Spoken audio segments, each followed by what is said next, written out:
جب سے انسان نے اس دنیا میں آنکھ کھولی، اس کی ہمیشہ سے خواہش رہی کہ وہ پرندوں کی طرح ہوا میں اڑ سکے۔ دنیا کی زیادہ تر تہذیبوں کی ادب اور فنون لطیفہ کی تاریخ میں آپ کو ایسی کہانیاں اور شاعری کثرت سے ملے گی کہ جس میں بار بار اس خواہش کا اظہار کیا گیا ہے، اور تاریخ میں اکثر ایسے واقعات کا ذکر بھی ملے گا جب مختلف لوگوں نے اس خواب کو پورا کرنے کے لیے شدید جدوجہد کی اور انہیں کسی حد تک کامیابی بھی حاصل ہوئی، کبھی پتنگ نما گلائڈر بنا کر، کبھی گرم ہوا والے غبارے بنا کر، اور کبھی آتش بازی والے راکٹوں کو کرسی کے نیچے باندھ کر آگ لگا کر۔ مگر ان تمام طریقوں سے کی گئی پروازیں نہ صرف انتہائی کم دورانیے کی تھیں، بلکہ ان میں سے زیادہ تر بالکل بے قابو پروازیں تھیں، یعنی اڑنے کی کوشش کرنے والے صرف تھوڑی سی دیر کے لیے اپنے آپ کو ہوا میں اچھالنے میں کامیاب ہو جاتے تھے، لیکن زیادہ تر نہ تو ہوا میں اپنی سمت بدل سکتے تھے اور نہ ہی ان کے پاس واپس زمین پر بخیریت اترنے کا کوئی راستہ تھا۔ لیکن پرواز کا خواب دیکھنے والوں نے اپنی کوششیں جاری رکھیں، خاص طور پر آج سے تقریباً 150 سال پہلے، جب براعظم یورپ کے مختلف ممالک میں صنعتی انقلاب اپنے عروج پر تھا۔ اس وقت کے ان گنت لوگوں نے اپنے اپنے سائنسی علم کے مطابق مختلف قسم کی مشینیں تو ایجاد کیں، مگر تقریباً ساری کی ساری اڑنے میں ناکام رہیں۔ لیکن پھر 1903 میں امریکہ سے تعلق رکھنے والے دو سگے بھائیوں ولبر رائٹ اور آلول رائٹ نے ایک ایسا جہاز بنایا جو کہ نہ صرف زیادہ دیر کے لیے پرواز کر سکتا تھا، بلکہ اس کے اندر اپنی سمت بدلنے اور محفوظ طریقے سے واپس زمین پر اترنے کی صلاحیت بھی موجود تھی۔ رائٹ برادران کے جہاز میں جو خاصیتیں تھیں اور اسے جن بنیادی سائنسی اور قدرتی اصولوں کے تحت تیار کیا گیا تھا، وہ تمام کے تمام سائنسی اور قدرتی اصول آج بھی وہی ہیں، حتیٰ کہ آج کے بڑے بڑے اور بھاری بھرکم جہاز بھی انہی سائنسی اور قدرتی اصولوں کو بروئے کار لا کر بنائے جاتے ہیں، جن میں سب سے اہم ہے جہاز کو اوپر اچھال کر ہوا میں بلند کرنے والی ایئر فوئل ٹیکنالوجی۔ ایئر فوئل ٹیکنالوجی ہوتی کیا ہے، یہ جاننے کے لیے ہمیں جہاز کے پروں کی بناوٹ کا جائزہ لینا ہوگا۔ دنیا کے تمام جہاز مختلف دھاتوں سے بنے ہوتے ہیں، لیکن تمام جہاز دھات کی سنگل چادر سے نہیں، بلکہ مختلف دھاتوں کے چھوٹے چھوٹے ٹکڑوں سے مل کر بنے ہوتے ہیں۔ جہاز کے پر نہ صرف علیحدہ علیحدہ حصوں سے مل کر بنے ہوتے ہیں، بلکہ یہ تمام حصے مختلف قسم کے کام بھی سر انجام دیتے ہیں۔ جہاز کے پروں کا مرکزی بڑا حصہ ایک مخصوص قسم کی ساخت میں بنا ہوتا ہے۔ اس قسم کی ساخت کو ایئر فوئل ساخت کہا جاتا ہے۔ جہاز کے پر کی یہ ساخت جہاز کو ہوا میں بلند کرنے میں مرکزی کردار ادا کرتی ہے، اور یہ عمل جہاز کے ہوا میں بلند ہونے سے پہلے رن وے پر دوڑنے کے دوران پیش آتا ہے۔ جہاز کو اڑنے سے پہلے رن وے پر دوڑانا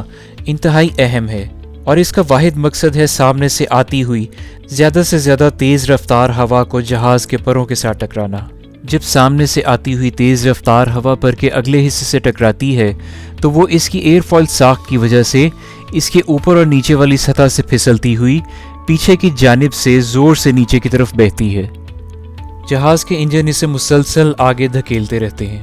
اور جب سامنے سے آتی ہوئی تیز رفتار ہوا کے ساتھ اس کے پروں کا ٹکراؤ مسلسل کافی دیر تک جاری رہتا ہے تو اس کے پروں کے نچلے حصے پر اوپر کی سمت کی جانب دباؤ بننے لگتا ہے۔ اس دباؤ کو اور زیادہ بڑھانے کے لیے پائلٹس جہاز کے پروں پر لگے ہوئے فلیٹس اور سلیٹس کو حرکت میں لا کر پر کی ایئر فوئل ساخت کو مزید ابھار دیتے ہیں، جس کے نتیجے میں تیز رفتار ہوا پر کے نچلے حصے کے مزید زیادہ رقبے کے ساتھ ٹکراتی ہے، جس سے پروں کے نچلے حصے پر دباؤ مزید بڑھ جاتا ہے۔ اور جب یہ عمل کافی دیر تک جاری رہتا ہے تو پروں کے نیچے دباؤ اس قدر بڑھ جاتا ہے کہ وہ پورے کے پورے جہاز کو اٹھا کر اوپر کی طرف اچھال دیتا ہے، اور یہ بھاری بھرکم جہاز فضا میں بلند ہو کر اڑنے لگتا ہے۔ جیسے ہی جہاز رن وے پر پرواز کی غرض سے بھاگنا شروع کرتا ہے،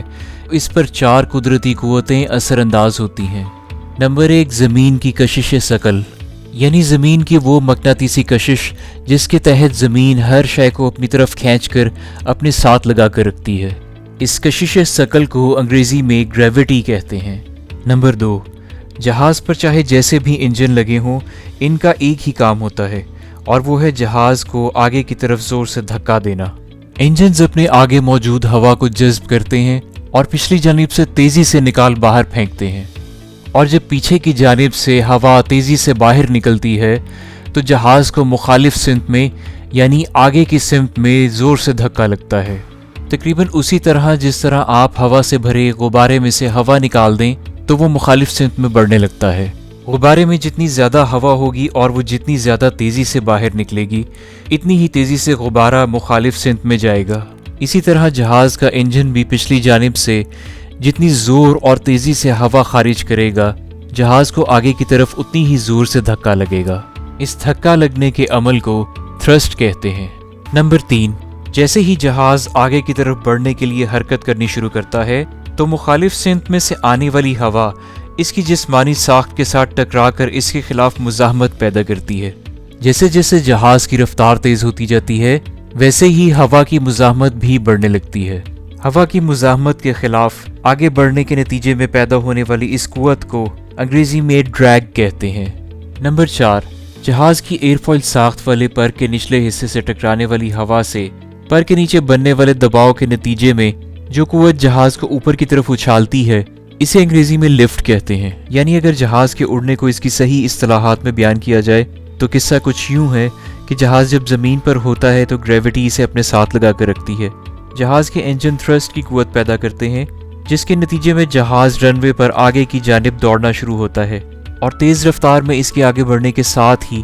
آگے سے آتی ہوئی ہوا کے ساتھ ٹکرانے کی وجہ سے اسے ڈریگ کا سامنا کرنا پڑتا ہے۔ ڈریگ سے نمٹنے کے لیے پائلٹ انجن سے مزید تھرسٹ پیدا کر کے اس کی رفتار میں مسلسل اضافہ کرتے جاتے ہیں جس کی وجہ سے سامنے سے آتی ہوئی ہوا پر کی ایئر فوائل شیپ کے ساتھ ٹکراتی رہتی ہے اور اس کے نتیجے میں لفٹ فورس پیدا ہوتی ہے، اور لفٹ فورس جب اتنی زیادہ ہو جائے کہ جہاز پر اس کا اثر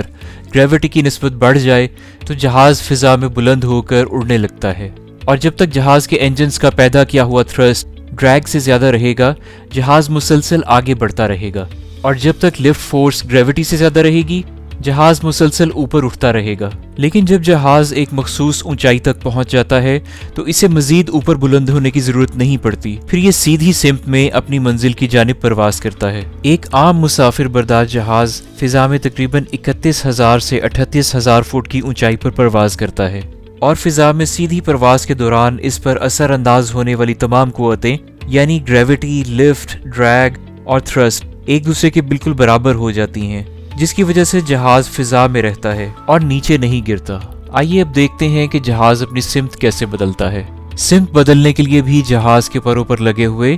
3 مختلف قسم کے حصوں کا استعمال کیا جاتا ہے، اور یہ حصے ہیں ایلرونز، ایلیویٹرز اور رڈر۔ پائلٹس ان تمام حصوں کو حسب ضرورت علیحدہ علیحدہ یا پھر ایک دوسرے کے ساتھ استعمال کرتے ہیں۔ مثال کے طور پر جب جہاز کو نیچے کی طرف لے کر جانا ہو تو ایلیویٹرز کو نیچے کر دیا جاتا ہے جس سے ہوا کا بہاؤ کچھ اس طرح سے ہونے لگتا ہے